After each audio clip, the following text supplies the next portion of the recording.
J'ai soif de ta présence, divin chef de ma foi.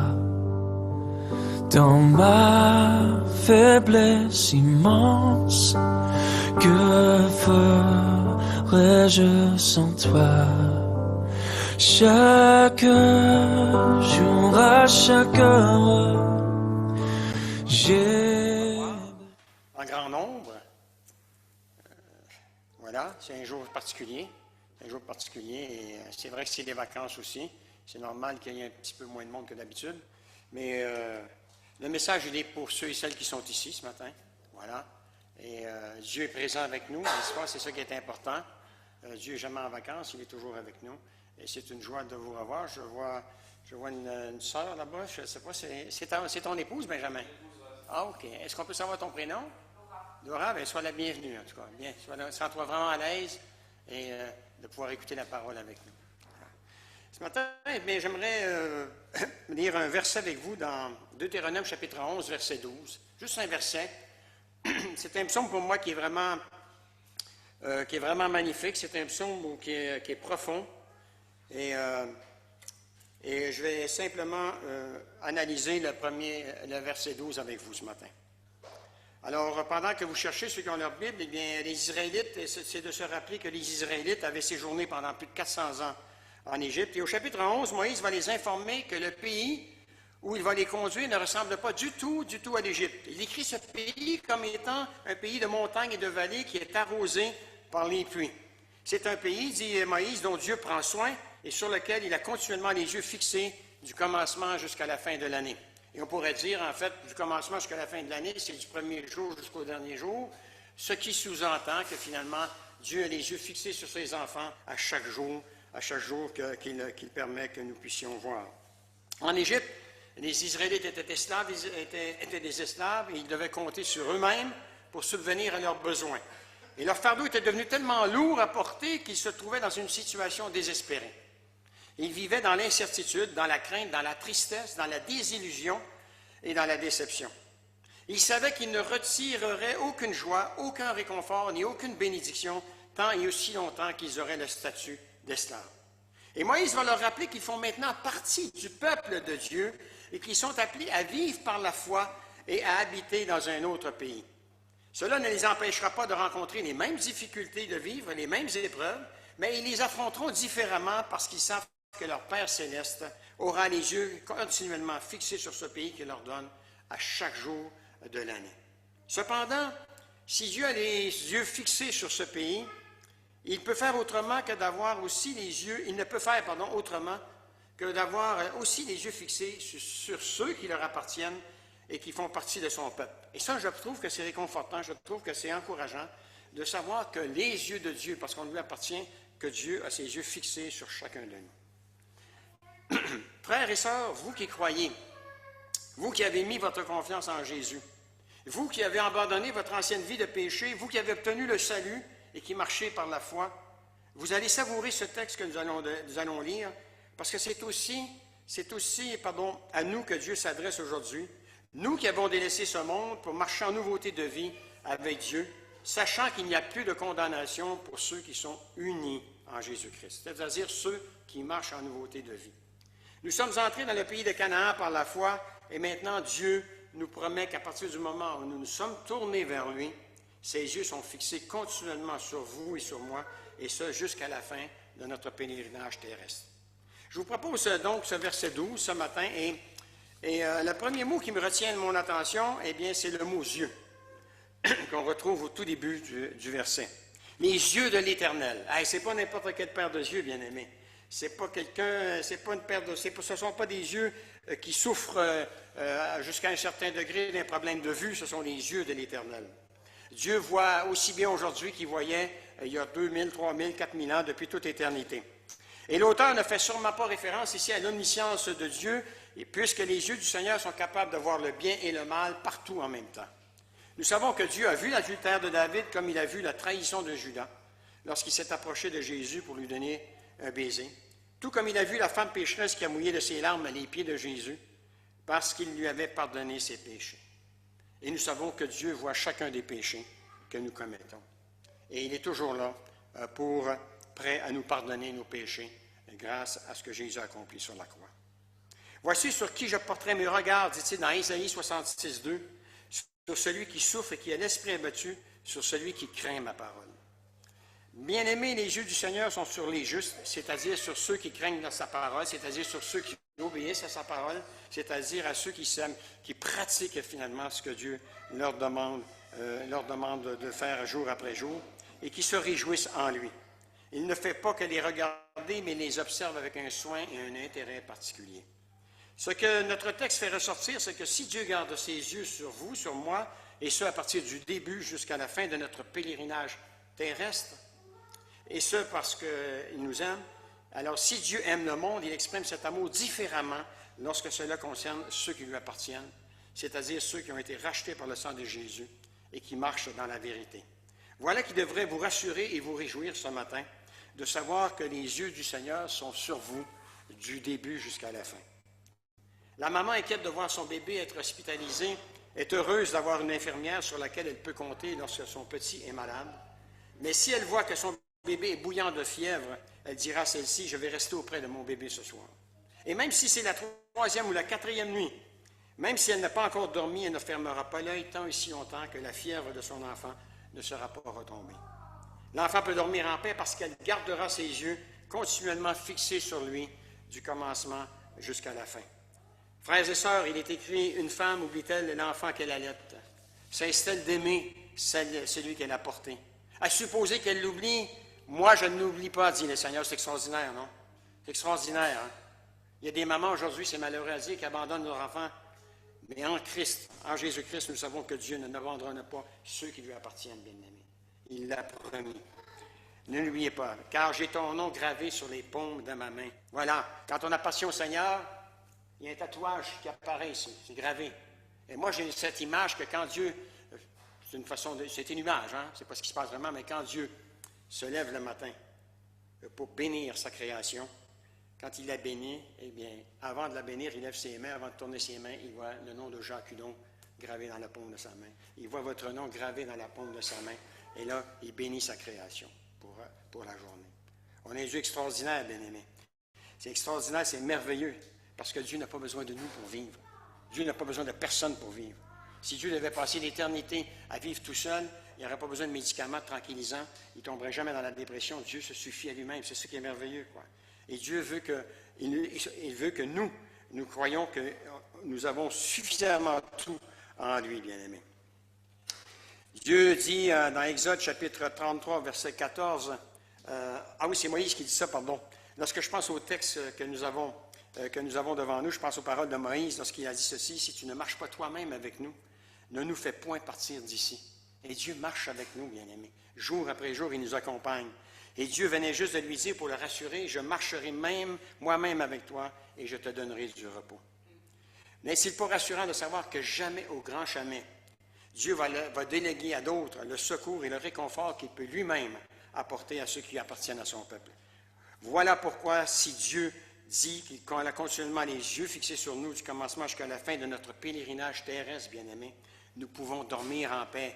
Alléluia. Quand on dort, Dieu veille sur nous. Quand on est à l'extérieur, Dieu veille sur nous. Dieu veille sur ses enfants, bien-aimés. Dieu protège ses enfants, bien-aimés. Dieu nous accompagne dans toutes les démarches, dans toutes nos entreprises, jour après jour, bien-aimés.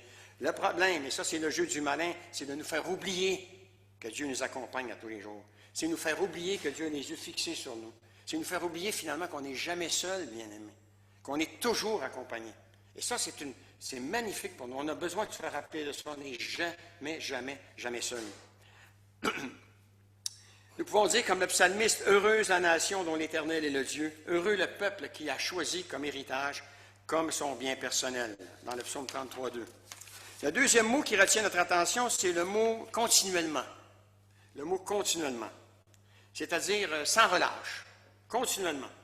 Le deuxième mot, c'est ça c'est le mot « Les yeux du Seigneur sont continuellement », c'est-à-dire sans relâche, toujours sur son peuple. Et ça, du premier jour jusqu'au dernier jour de l'année, jusqu'à la fin de l'année.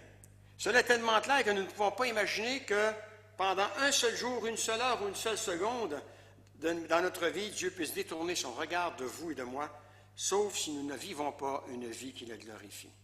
Et ça, c'est clair, on ne peut pas faire Dieu complice de nos péchés, bien-aimés. Alors, à un moment donné, on peut se sentir seul, on peut sentir que Dieu est absent dans nos vies, mais il suffit finalement, pas de regarder en haut, mais de s'examiner d'abord avant de regarder en haut.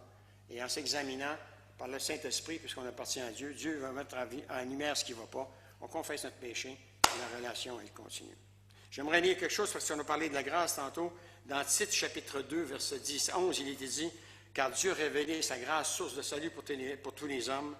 Elle nous enseigne à renoncer à une vie mauvaise et aux désirs terrestres pour mener dans ce monde une vie raisonnable, juste et fidèle à Dieu. » Ça, c'est l'enseignement de la parole de Dieu. On vivait d'une certaine façon avant. Maintenant, en Jésus-Christ, Dieu nous demande de vivre une autre vie. Et ici, il dit, elle nous enseigne à renoncer à une vie mauvaise. Et Jésus dit, quiconque veut venir avec moi, qu'il renonce à lui-même, qu'il porte sa croix et qu'il me suive, dit Jésus. On a vraiment, le prix qu'on a à payer, c'est de dire, écoute, dorénavant, mon ancienne vie, c'est terminé. Jacques Hudon, il est mort. C'est un nouveau Jacques Hudon à travers une nouvelle naissance qui fait surface. Et ce Jacques-là, bien écoute, il a pris l'engagement publiquement, à travers le baptême, entre autres. Il a pris l'engagement. On se fait baptiser aussi, c'est une des raisons qu'on se fait baptiser, c'est que maintenant, on n'appartient plus à ce monde, mais on appartient à celui de Jésus-Christ. Et on veut manifester qu'on lui appartient par les actions, à travers nos actions, à travers nos pensées, à travers nos paroles. On veut manifester au monde à l'extérieur que finalement, on a changé. On a changé, c'est plus l'ancien Jacques, c'est plus l'ancienne Danou, mais c'est une nouvelle Danou transformée par la grâce de Dieu, qui est une nouvelle créature en Jésus-Christ et qui a une nouvelle espérance en lui et qui finalement vit sa vie en fonction de cela. C'est ça la nouvelle naissance finalement. Les gens vous regardent et disent, écoute, je ne te reconnais plus. Et ça, c'est une bonne nouvelle, ça. C'est pas que vous avez des problèmes psychologiques, ça, c'est une très bonne nouvelle. C'est quand quelqu'un dit, écoute, tu n'étais pas comme ça avant. Mais non, c'est Jésus qui m'a changé. C'est pas moi qui m'a changé. Je ne suis pas capable de me changer. C'est Jésus qui m'a changé. Et il va me changer comment? C'est en lisant sa parole, en méditant les Écritures. On ne peut pas changer par nous-mêmes. Et où on va chercher notre enseignement? Et comment on peut faire pour laisser cette place à Dieu de changer? C'est en lisant les Écritures. Comment on fait pour connaître Dieu? Eh bien, c'est en lisant les Écritures. Comment on apprend à connaître quelqu'un? C'est en le fréquentant. Et fréquenter Dieu, c'est à partir des Écritures. On le lit, on apprend qui il est et on grandit en confiance.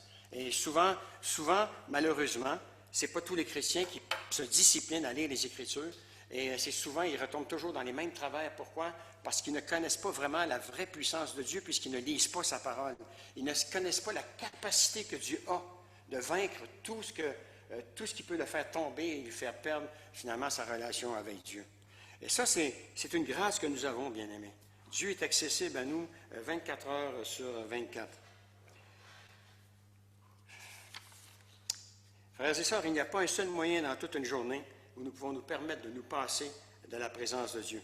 J'ai essayé d'imaginer quel pourrait être le meilleur moment où quelqu'un pourrait se passer de Dieu. J'ai pensé que cela pourrait être pendant la période où tout va bien pour lui et que son patrimoine s'enrichit. Bien-aimés, peut-on vraiment se passer de Dieu dans les jours de prospérité? Absolument pas, car si nous tombons dans le piège à nous, comment je dirais ça, de chercher à acquérir ce que le monde recherche et à nous enrichir, nous finirons par avoir le cœur rempli d'orgueil, le regard hautain, sans égard pour les autres, et nous risquons malheureusement d'abandonner le Seigneur. Paul dit, sache que dans les derniers temps, certains abandonneront le Seigneur. Alors, si tu as abandonné le Seigneur, c'est parce que tu l'as déjà connu. C'est comme quelqu'un, quand on dit, lui, il avait abandonné sa femme, c'est parce que Dieu était marié. Hein. Si on ne dirait pas, il a abandonné sa femme, il dirait abandonné sa copine, il a abandonné on utiliserait un autre nom. Alors, demandez à ce chrétien d'un certain âge, avec toute l'expérience qu'il possède et qui a connu Dieu dans le passé, s'il peut se permettre de se passer de Dieu, et il vous dira qu'il serait extrêmement malheureux s'il devait mettre Dieu de côté dans sa vie, parce qu'il reconnaît que c'est Dieu en Jésus-Christ qui l'a aimé et lui a donné dans sa grâce un encouragement éternel et une bonne espérance. Voilà pourquoi il est réconfortant de savoir que Dieu a les yeux continuellement fixés sur vous et sur moi à chaque jour de l'année. Nous vivons des temps difficiles, extrêmement difficiles, tant au niveau économique, social et spirituel. Et si lorsque nous regardons, nous jetons un regard sur les différents événements survenus récemment, il nous est difficile de dire si les jours et les mois qui sont devant nous seront plus calmes que ceux que nous venons de passer. Qui peut le prédire? Personne ne peut le prédire. Cependant, nous sommes certains que ce que Dieu a prévu, c'est ce qui arrivera. Et ce qui est réconfortant et encourageant pour vous et pour moi, c'est d'avoir la certitude que Dieu aura continuellement les yeux fixés sur ses enfants et ce, peu importe ce qui surviendra. Ce qui est réconfortant pour nous, c'est de savoir que peu importe ce que les gens, les grands de ce monde complotent, Dieu est en contrôle de toutes choses et sans s'en rendre compte, comme à l'époque de Nabuchodonosor et les autres qui l'ont suivi, Dieu, et les gens, ces grands de ce monde, les décisions qu'ils vont prendre, eh bien, ça fera partie de la volonté de Dieu, parce que si ce n'est pas partie de la volonté de Dieu, ça fait partie du plan de Dieu, sinon Dieu mettrait des freins dans ça. Alors moi je m'endors vraiment en toute quiétude la nuit, mais j'imagine les gens de l'extérieur qui ne connaissent pas le Seigneur, qui ne savent pas à quel moment une bombe peut leur tomber sur la tête, comment ça peut être difficile de vivre dans le calme, de vivre dans la paix, de vivre dans la tranquillité, quoi. Mais nous, on a un Dieu, on sait qu'il tient l'univers dans ses mains. Et on sait qu'il n'y a rien qui peut se décider sans que lui n'ait pas donné son OK. C'est son plan. De toute façon, c'est son plan qui s'accomplit. C'est ça. Moi, ça me réconforte énormément. Je peux dormir. J'ai quand même besoin d'un ventilateur quand il fait trop chaud pour dormir. Mais je peux dormir finalement l'âme en paix en sachant que Dieu est en contrôle de toutes choses et qu'il règne sur tout ce qui existe. Vous êtes amen à ça? Alors nous pouvons dire avec assurance, et ce parce que nous savons que la colonne de feu et de fumée qui a guidé Israël ne nous abandonnera pas, que la manne ne cessera jamais de tomber et que le rocher qui nous suit ne cessera jamais de couler pour que nous puissions nous y abreuver. Car lorsque Dieu qui dit qu'il aura les yeux fixés sur nous jour après jour, il veut dire qu'il sera toujours avec nous et qu'il prendra soin de nous tout au long de notre vie.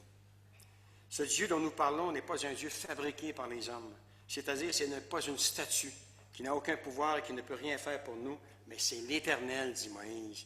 C'est l'Éternel, celui qui a toujours existé, celui qui existera toujours, bien-aimé. C'est l'Éternel, c'est pas n'importe qui.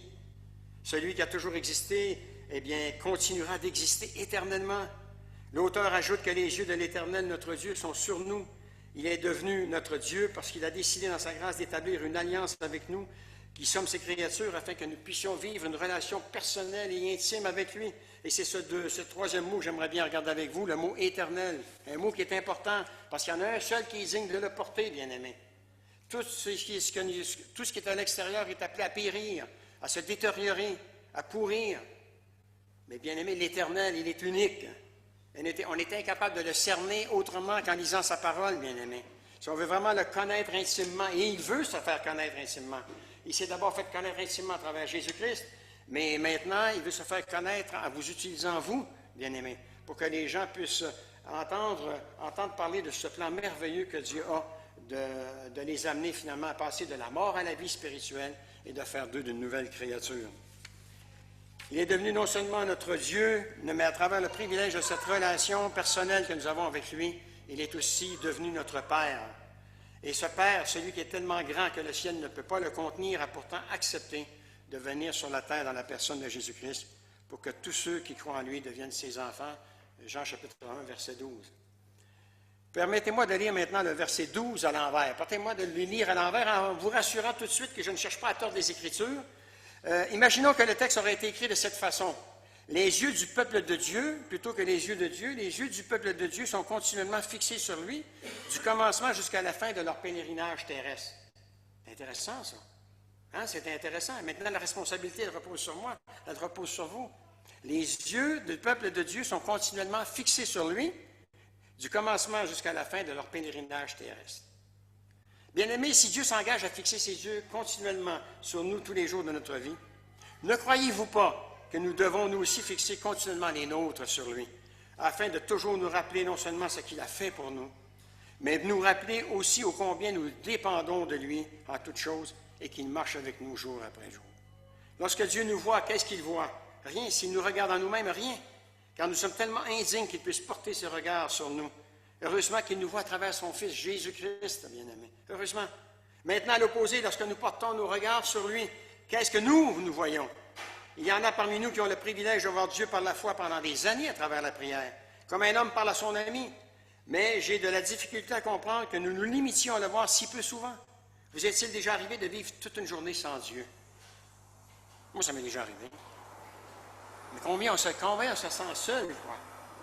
On s'aperçoit qu'il nous manque quelqu'un.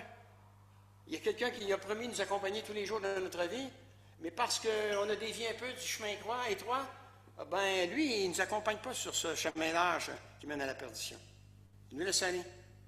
Et quand on décide de se retourner pour demander à Dieu de nous accorder sa grâce, de nous réintégrer parmi le troupeau, Dieu ne commence pas à mettre des conditions. Repens-toi et puis rejoins le troupeau. C'est fini, c'est oublié pour moi. Et on est certain d'une chose, quand Dieu dit qu'il oublie, il ne viendra pas ramener ça 15 ans après pour nous dire, tu te souviens-tu, là, c'est pas la première fois que tu le fais, hein? Combien il y a de gens qui confessent le même péché pendant 10 ans, 20 ans? Ça fait peut-être 700-800 fois qu'ils le confessent. Dieu ne leur dit pas, écoute, j'arrête, tu sais pas, mais Dieu ne leur dit pas, écoute, arrête, ça fait des années que tu me confesses la même chose et je sais que tu vas, puisqu'il connaît toutes choses d'avance. Il dit, là, tu viens de me confesser lundi, je sais que vendredi, tu vas recommencer. Non, dans sa grâce, Dieu nous accorde finalement son pardon. Parce qu'on est sincère. Si on pardonne juste pour le plaisir, si on demande pardon juste pour le plaisir de pardonner, bien, on n'est pas là pour se moquer de Dieu non plus. Hein? Il y a une question de repentance. Hein? C'est ce que Paul dit dans Actes chapitre 3, verset 19. Pierre, pardon. Repentez-vous et convertissez-vous pour que vos péchés soient effacés. Pour que nos péchés soient effacés, il doit y avoir la repentance et il doit y avoir la conversion.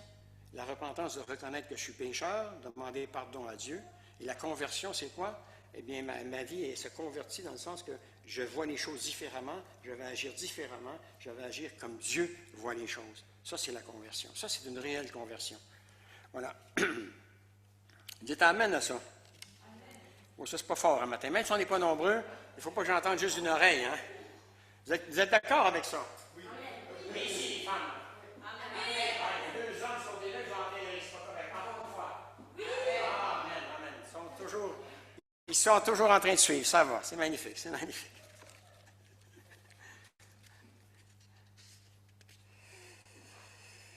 Nous vivons dans un monde étrange, il n'y a pas beaucoup de choses qui peuvent satisfaire quelqu'un, et pourtant, pour une raison ou pour une autre, il nous arrive parfois d'oublier les choses, même qui pourraient nous rendre heureux. Car trop souvent, nous continuons à fixer nos yeux sur les choses frivoles et les soucis de toutes sortes qui nous distraient dans ce monde. Nous finissons par nous coucher le soir sans avoir goûté à son amour durant la journée, ce qui est beaucoup préférable à tout ce que le monde peut nous offrir. Et nous terminons parfois la journée par une prière faite à la va-vite, qui n'en est pas une vraiment. Car si nous réfléchissons bien, que pouvons-nous lui dire le soir avant de nous coucher s'il a été absent de notre vie pendant toute la journée? Je crains qu'il ne soit pas possible de vivre non seulement des mois, mais même des jours à ce rythme destructeur. Après tout, qu'est-ce qui fait que la vie vaut la peine d'être vécue? N'est-ce pas la présence du Seigneur en nous, bien-aimés? N'est-ce pas sa présence? Si vous et moi, nous aspirions à vivre heureux sans Dieu, nous serions franchement mieux de vivre dans le monde et dans le péché, plutôt que d'essayer d'être heureux en pratiquant une religion sans Jésus. Il est tout à fait impossible pour un vrai chrétien d'être heureux si Christ n'est pas présent dans sa vie. Sinon, il est le plus misérable de tous les hommes. Et si nous ne sommes pas en relation avec Dieu, nous sommes malheureux car Dieu a décrété que l'homme ne peut vivre heureux sans lui. Amen. C'est vrai. Oui. Imaginons que nous décidions d'avoir toujours nos yeux fixés sur Jésus, pas jour après jour, d'être toujours conscients qu'il nous voit. Imaginons que nous décidions d'être toujours sensibles à sa présence, plus encore d'avoir toujours envie d'obéir à sa parole et de témoigner de Jésus-Christ lorsque l'occasion se présente. Quelle chose merveilleuse ce serait, n'est-ce pas? Oui. Frères et sœurs, nous croyons en un grand Dieu. Dieu est capable de faire au-delà de ce que nous demandons et même au-delà de ce que nous pensons, dit l'apôtre Paul. Pourquoi ne pas nous attendre à de grandes choses de lui chaque jour qui nous donne de vivre sur la terre? Bien-aimés, l'Église n'a pas besoin d'attendre un grand visionnaire. On devrait tous demander à Dieu qu'il nous donne sa vision, bien-aimés. À chacun, Dieu veut nous donner non seulement des dons, mais avec ces dons-là, ça devrait être accompagné d'une vision. Dire, Dieu m'a donné le don d'évangéliser, alors à ce moment-là, qu'est-ce que je fais? Bien, quand je suis capable d'entrer en contact avec les gens, eh bien, finalement, je vais pratiquer mon don. C'est d'avoir une vision, ce don-là, c'est pas juste quelque chose, c'est un cadeau que Dieu m'a donné, je te le rends grâce, puis je le garde, je le cache. Non. Et c'est pour tous les dons que Dieu a donnés à son Église. Si c'est accompagné d'une vision, eh bien, à un moment donné, tu es efficace pour l'avancement du royaume de Dieu. Mais si tu le gardes pour toi, tu es un bureaucrate, hein? Tu vas te glorifier simplement d'avoir reçu ce don-là alors qu'un autre ne l'a pas reçu. Mais au niveau du royaume de Dieu, tu es inefficace, quoi. Alors, Dieu nous a donné des dons pour les mettre en pratique, et je pense qu'au niveau de l'Église, les anciens et les diacres seraient contents de voir que les gens se lèvent pour manifester leurs dons, pour finalement qu'ils puissent un peu se reposer aussi, et aussi partager les tâches dans l'Église, parce que, mine de rien, un ancien, c'est pas juste de préparer un message le samedi soir pour le dire le dimanche matin, puis qu'il finit sa semaine. Il y a d'autres choses, il y a beaucoup d'autres choses encore plus importantes durant la semaine à régler. Et c'est important que les membres du Conseil se sentent soutenus à travers les dons que Dieu a donnés à l'Église, se sentent soutenus par les membres de leur Église. Vous êtes amen à ça? Si vous demandez, c'est parce que vous savez que Jésus a dit que vous allez recevoir. C'est ce qu'il dit dans Matthieu chapitre 7, verset 27. Demandez, vous recevrez. Frappez, et on vous ouvrira. Et ainsi de suite. Pourquoi? Parce que vous savez qu'il est en mesure de vous donner tout ce que vous demandez, qu'il le glorifie. Si Dieu n'était pas capable de nous donner tout ce que nous demandons, qu'il le glorifie, eh bien, il nous dirait, écoute, tu peux me demander tout ça, sauf ça. Non. Il n'y a pas de limite en autant que ça glorifie Dieu. Dieu va vous accorder il va répondre à votre prière, bien-aimé. Le problème, c'est qu'on prie, mais souvent, ce n'est pas toujours pour glorifier Dieu, c'est pour répondre à nos besoins personnels en dehors de Dieu. Mais quand ça glorifie Dieu, quand ça manifeste la gloire de Dieu, ça n'a pas au but de manifester la gloire de Dieu, bien, dans la parole, c'est clair que Dieu va répondre à votre prière. Voilà. Je peux demander, moi, que Dieu me donne une voiture, je ne me souviens pas de la voiture la plus chère, parce que moi, j'ai une des moins chères, mais les grosses bagnoles anglaises, les Bentley. Hein? Je pourrais demander à Dieu une Bentley, moi, à 250 000 €. Hein? Oui, oui, oui, mais Dieu sait bien qu'il ne la donnera pas parce qu'il sait que je vais le quitter. Et je vais retourner dans le monde. Je vais aller me péter les bretelles comme quoi je suis un homme qui a réussi. Ça ne glorifiera pas Dieu. Voilà. Alors Dieu, il sait, c'est la parole qu'il a dit, c'est pas Jean Cudon. Dieu sait ce dont nous avons besoin, qui va nous amener à le glorifier. Et c'est ce qu'il veut nous donner, bien-aimés. Ça, c'est les prières que Dieu veut répondre. Alors, que nous retenons-nous de demander, même si notre foi n'est pas plus grosse qu'un grain de moutarde, bien-aimés? Qu'est-ce qu'on attend pour demander à Dieu? Dis, Seigneur, écoute, montre-moi dans ta parole ce qui va te glorifier. Et puis, Seigneur, moi, je vais te prier, je vais intercéder pour que tu m'accordes finalement cette prière-là. Bien-aimés, puisque les yeux de Dieu sont fixés sur nous, prenons la décision de fixer non seulement les nôtres sur lui, mais prenons aussi la décision de vivre en relation étroite avec le Seigneur notre Dieu, en nous soumettant entièrement à sa parole. Cherchons à demander à Dieu ce que Moïse lui a demandé. Et c'est ça, il faut avoir du culot. Hein? Il faut vraiment avoir une relation intime avec le Seigneur. Hein? Vous savez ce qu'il a demandé? Fais-moi voir ta gloire. Hey, là, il faut que tu sois en règle avec Dieu. Hein? Parce que Dieu aurait pu nous dire, mais tu te prends pour qui? As-tu vu ta qualité de vie par rapport à la mienne? Par rapport à mes exigences? Fais-moi voir ta gloire, ça veut dire quoi? Fais-moi voir ta présence, fais-moi voir ta puissance. Manifeste. Manifeste ta puissance, manifeste ta présence. Fais-moi voir. Et Dieu va répondre à sa prière, puisqu'il va les accompagner il va les accompagner tout au long. 40 ans dans la nourriture, hein? Puis on n'est pas content. On n'est pas content, quoi. On est dur, on est difficile des fois, hein? Quand on s'arrête sur ce que Dieu leur a accordé pendant 40 ans, c'est formidable, quoi. Formidable. Nourri, les vêtements pas usés. Hein? Oui. Il n'y en a pas beaucoup qui sont rentrés dans la terre promise non plus. Hein? 2. N'est-ce pas là le privilège de ceux qui ont un cœur pur de voir Dieu? Quelle vision cela a dû être pour Moïse? Ne serait-ce pas la vision même du paradis de voir Dieu? Bien-aimé, le Seigneur connaît ceux qui se confient en lui. Et il étend ses regards sur toute la terre. 2 Chroniques, chapitre 16, verset 9. Il étend ses regards sur toute la terre pour soutenir ceux dont le cœur est tout entier à lui. Tout entier à lui. Nous allons maintenant, troisièmement, imaginer que nous effaçons complètement le texte ce matin. Voilà. Imaginons maintenant que non pas que nous pouvons effacer le texte ou que nous oserions le faire si nous le pouvions, mais simplement imaginez dans notre tête que ce verset n'est pas dans la Bible. Et que vous et moi, nous devrions vivre toute l'année sans que les yeux de Dieu soient sur vous et soient sur moi. C'est-à-dire que nous ne trouverions aucun moment particulier où nous aurions la certitude que le Seigneur veille sur nous ou qu'il manifeste sa bonté envers nous. Et ce, pendant les mois qui viennent. Imaginez qu'il n'y ait personne que nous puissions appeler parmi ceux que nous connaissions pour nous aider. Quelle supposition malheureuse, n'est-ce pas? On a besoin de ce verset-là, finalement. Il est réconfortant pour nous. Il est encouragé pour nous de savoir que les yeux du Seigneur sont constamment, continuellement, nous dit le verbe hébreu, continuellement, c'est-à-dire sans relâche, sur ceux qui lui appartiennent. C'est extraordinaire, quoi. Voilà.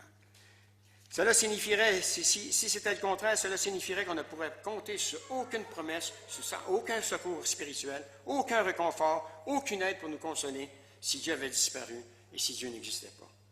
Nous ressemblerions à un enfant qui a perdu son père. Nous serions sans défense, semblables à un arbre qui manque d'eau pour ses racines. Et pourtant, c'est le cas pour vous qui ne connaissez pas Dieu ce matin. Si c'est votre cas, que vous n'avez pas cette relation intime avec Dieu, que vous ne le connaissez pas, vous savez que vous avez déjà vécu 20, 30 ou 40 ans sans Dieu, sans prier, sans foi, sans espérance. Et pourtant, si vous prenez la décision de commencer à prier aujourd'hui, le Seigneur vous entendra à chaque fois. Venir devant lui, reconnaître que nous sommes pécheurs, reconnaître que nous sommes perdus sans lui, reconnaître que nous avons besoin de sa présence au quotidien pour qu'il nous soutienne, pour qu'il nous prenne par le bras et qu'il nous fasse marcher jour après jour sur ce chemin étroit qui mène à la vie éternelle. J'oserais même dire que si vous n'avez jamais fait ce pas de foi, vous risquez de vous perdre à tout jamais parce que vous n'avez jamais cherché Dieu. Il y a des gens qui ne cherchent jamais Dieu. Ils cherchent partout dans le monde, sauf Dieu. Il y a des gens qui sont incapables d'entendre parler de Dieu. Et quand on gratte un peu, des fois, souvent, je ne dis pas que c'est tout le temps, souvent c'est parce qu'il y a un péché caché qu'ils aiment bien, qu'ils aiment bien pratiquer et qu'ils ne veulent pas l'abandonner parce qu'ils pensent qu'ils seraient malheureux, mais malheureux. Alors que finalement, c'est ça qui les rend malheureux, de baigner dans un péché en particulier.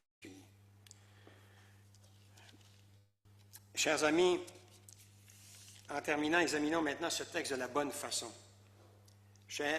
Peu importe l'âge que vous avez, vous pouvez vous attendre à vivre des épreuves et à rencontrer des difficultés de toutes sortes, même si vous appartenez au Seigneur.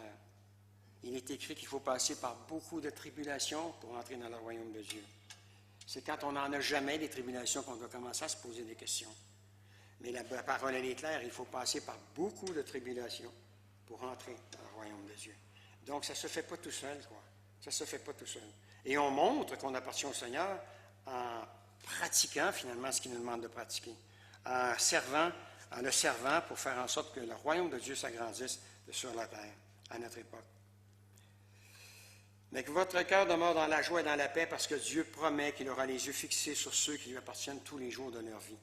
Voilà où se trouve votre certitude. Le Dieu de notre Seigneur Jésus-Christ promet qu'il ne vous laissera pas et qu'il ne vous abandonnera pas.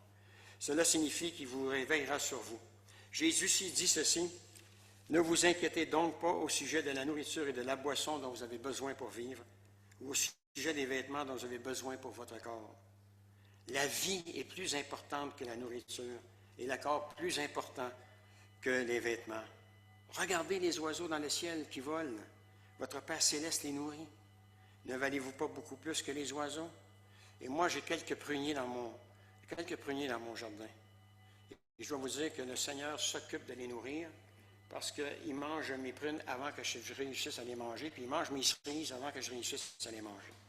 Donc, les oiseaux dans le ciel, ils ne risquent pas de mourir, en tout cas durant cette période-ci, parce que Dieu les nourrit en abondance, peut-être pour l'hiver, pour les jours où ce sera moins facile pour eux. Mais voilà, écoutez, je ne pense pas que les oiseaux ont autant de valeur, finalement, que l'être humain pour Dieu. Dieu les a créés pour une raison, mais il nous a créés pour une autre raison, pour que nous soyons en capacité de l'adorer, être en capacité de lui rendre l'amour qu'il nous a rendu, et en capacité de vivre aussi pour l'éternité avec eux. Voilà. Les animaux ont une âme, ont un corps, mais ils n'ont pas d'esprit. L'être humain, c'est le seul, avec les anges, qui est fait de trois, esprit, âme et corps, et qui a cette capacité, finalement, d'entrer en contact avec le Seigneur, mais d'avoir une relation avec lui. Pourquoi vous inquiétez au sujet des vêtements? Observez comment poussent les lys des champs. Si Dieu habille aussi l'herbe qui se trouve aujourd'hui dans les champs, ne vous habillera-t-il pas à bien plus forte raison? Ne vous inquiétez donc point. Votre Père céleste sait que vous en avez besoin. Cherchez premièrement le royaume de Dieu et la vie juste qu'il demande, et Dieu vous accordera par-dessus tout le reste. Cherchez d'abord le royaume de Dieu. Cherchez d'abord le royaume de Dieu. Et en bon français, Dieu ne vous laissera jamais tomber. Jamais. Il est fidèle à sa promesse. Deutéronome 11:13. Si vous obéissez au commandement que je vous prescris aujourd'hui, si vous aimez l'Éternel votre Dieu, et si vous le servez de tout votre cœur et de toute votre âme, même en pleine période de sécheresse, le Seigneur vous fera reposer dans de verts pâturages et il vous dirigera après les eaux paisibles. Que cela soit votre désir jour après jour jusqu'à ce qu'il vous rappelle à lui. Dieu dit, j'aurai continuellement les yeux fixés sur vous du commencement à la fin. Et il ajoute, je t'instruirai et te montrerai la voie que tu dois suivre. Je te conseillerai, j'aurai le regard sur toi. Alors, bien-aimés, si vous avez des fardeaux ce matin, déchargez Déchargez-vous de tous vos fardeaux sur celui qui peut les porter. S'ils sont trop lourds à porter pour vous, ils ne sont jamais trop lourds à porter pour Jésus. Au Père, appuyez-vous sur Dieu et rappelez-vous, en terminant, qu'il a promis d'avoir les yeux fixés sur vous à chaque jour de l'année. Cela vous fortifiera tout au long de votre vie. Que notre Dieu si gracieux nous accompagne du commencement jusqu'à la fin de l'année, tous les jours, c'est-à-dire que Dieu nous donne, à travers notre Seigneur Jésus-Christ. Et le peuple de Dieu dit Amen. Que Dieu vous bénisse abondamment. Et cette semaine, quand vous vous prendrez... Sous la pression, sous la tension,